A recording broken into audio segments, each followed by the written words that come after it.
Huh? You're leaving? What nonsense are you talking about? You are my son's wife. I won't allow you to do that. I'm not your son's wife or anything anymore. He's already dead and you and I are strangers. What? What are you saying? Even if your husband died, you are still his wife. That means you can't leave this house. In other words, you have to take care of me forever. It's your job as a daughter-in-law to look after me in my old age. You seem to be still drunk. Huh? My name is Lillian, a 37-year-old housewife. I currently live with my husband Joshua, my 9-year-old daughter Paisley, and my mother-in-law in my in-laws' house. My father-in-law passed away 5 years ago, and we started living in my in-laws' house after he died. Now that I think about it, my days of hell started from there.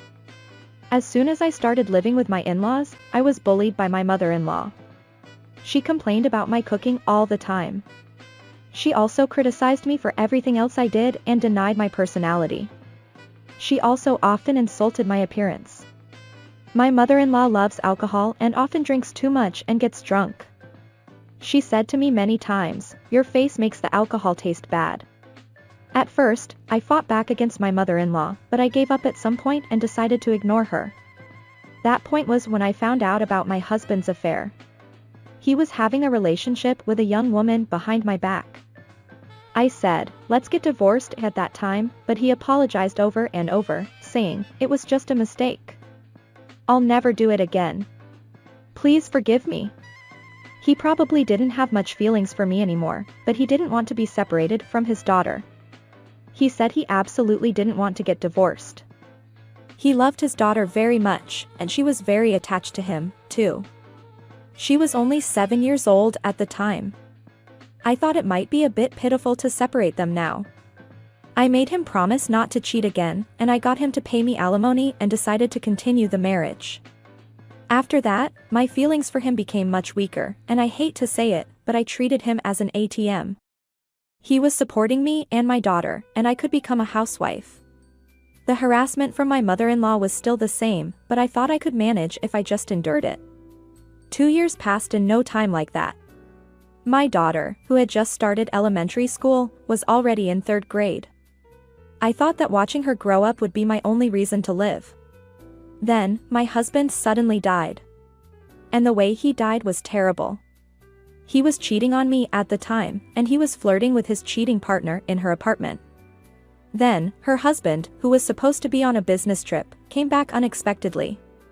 He confronted my husband, who panicked and picked up his clothes and ran out of the door. But he tripped on the stairs and fell headfirst.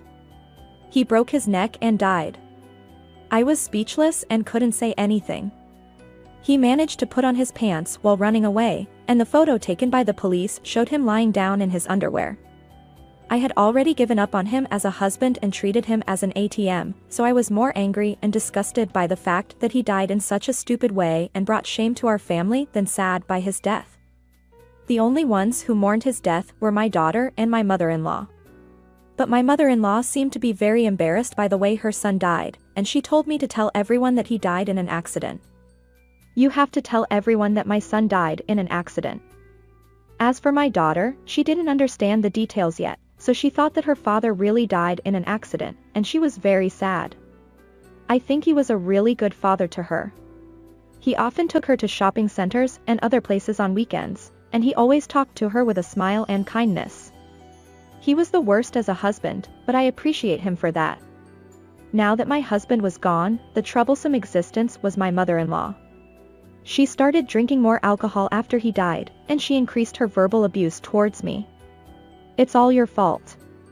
If you had divorced my son sooner, he could have remarried a better woman and wouldn't have done such a risky thing as cheating. It was him who didn't want to divorce me." "Shut up. You're a cheeky daughter-in-law. You don't talk back to your mother-in-law. My granddaughter doesn't like me either, and she's not cute. Maybe that's because you always smell like alcohol." "Oh. You always have something to say. I'm worried about our future." "What? At least fix your bad personality." What is she talking about? Does she think that my daughter and I will stay in this house even though my husband is dead? I don't want to live with her anymore. I'll leave as soon as the memorial service is over. After that, I started preparing to leave my in-laws' house, such as looking for an apartment to live with my daughter, and applying for public assistance as a single mother. By the way, I found out that my ex-husband had other cheating partners, and I sued 2 of them for alimony. Thanks to that, I had enough money to move and live for a while. And I found a job and started working. I used to work as an office worker for almost 10 years, so I was recognized for my experience and hired as a full-time employee at a small company. My mother-in-law was happy to hear that I started working for some reason. You finally decided to support this family. That's a good attitude. Huh. I didn't understand, but she still seemed to think that I would stay in this house. Well, if I tell her now that I'm leaving, she'll probably go crazy, so I'll keep quiet. Anyway, all I have to do now is to prepare to leave in the best possible condition. And after I finish the procedures for the apartment and other things, the day of my husband's memorial service finally came. All the relatives gathered for the memorial service, but they all seemed eager to hear the truth about my husband's death. My mother-in-law didn't want the fact of her son's infidelity to be exposed, so she explained to the relatives that he died in an accident at the funeral. At the funeral, my daughter was very sad and cried for her father's death, so everyone focused on her and there were few people who knew the truth and no one questioned my mother-in-law. But by the time of the memorial service, the rumor that my husband died while cheating had spread among the relatives. But they couldn't ask in front of the young daughter who loved her father, and they were all restless. After the service was over, the meal started.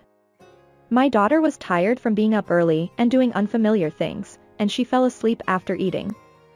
Then, the relatives thought they had a chance and crowded around my mother-in-law and asked her questions one after another like entertainment reporters. Is it true that your son was cheating and it was a terrible scene? Did he get into a fistfight with the other woman's husband and fall down the stairs? You know, that's a murder case. Your son panicked and ran away naked and fell down the stairs, right? They were wrong in some places, but I wonder how the details leaked. I thought that humans' sense of smell for other people's misfortune was quite sensitive. My mother-in-law ignored their questions and ran to me. I told you not to tell anyone, but you blabbed it out. What? I didn't tell anyone anything. Don't lie. You're the victim of his cheating. There's a high possibility that you hated him and spread it around. That statement is like admitting everything. So it was true, and the place was buzzing. Oh, no, this is not.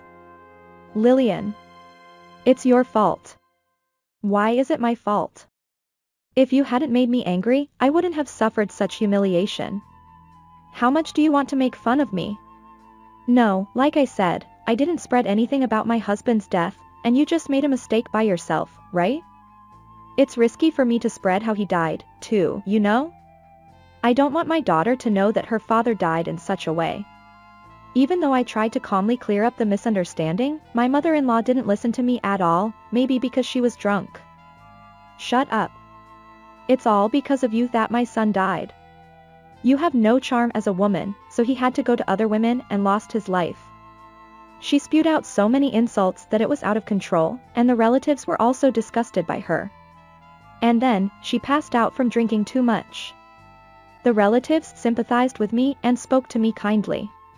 You must have had a hard time living with such a mother-in-law. Yes, but it's over today. I'm leaving with my daughter tomorrow. When I said that, the relatives also said, that's good, you should leave as soon as possible, and encouraged me.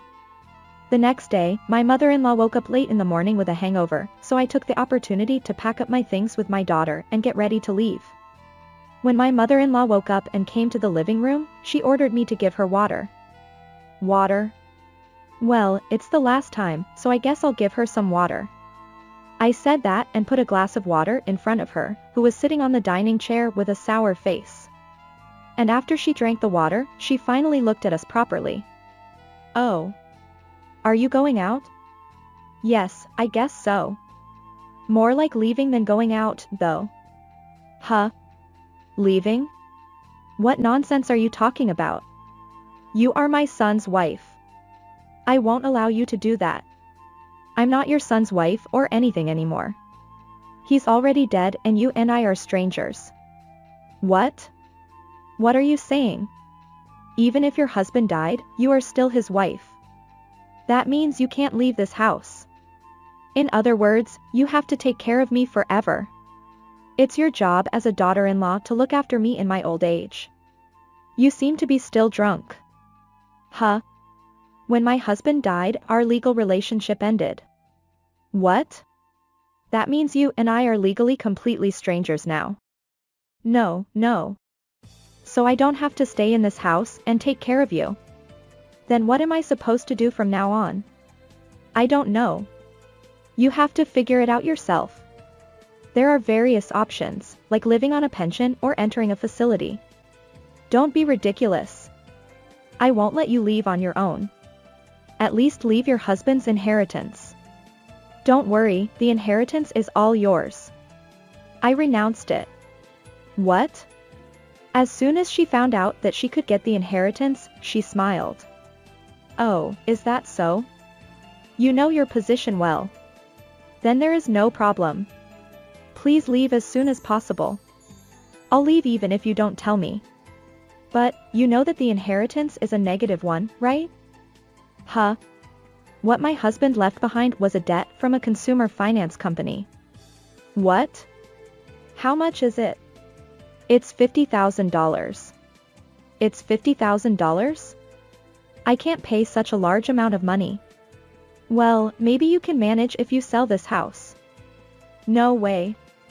This house is my only asset. I won't give it to anyone.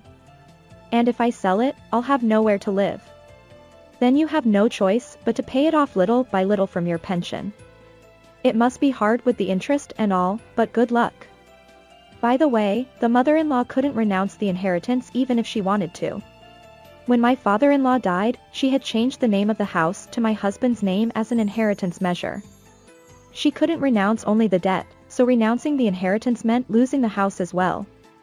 The mother-in-law turned pale and collapsed on the spot. I left with my daughter, ignoring her.